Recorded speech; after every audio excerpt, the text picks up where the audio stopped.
Šodien mēs ar meitenēm atradām tādu foršu kafejnīcu, kur paēst brokastis.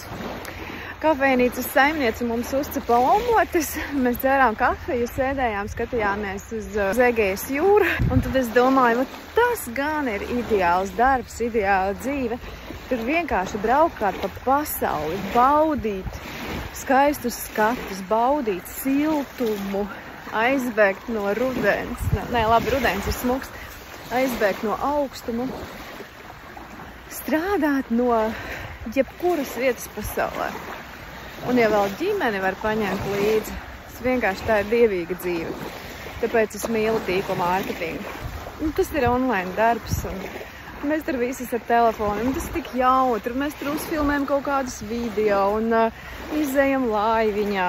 Labi, daudziem tās ir bailes, bet man arī tā bija. Es arī nebiju cilvēks, kurš var publiski kaut ko runāt vai kā.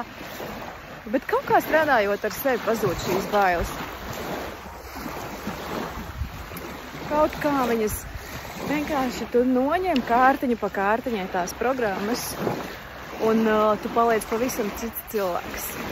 Nereāli.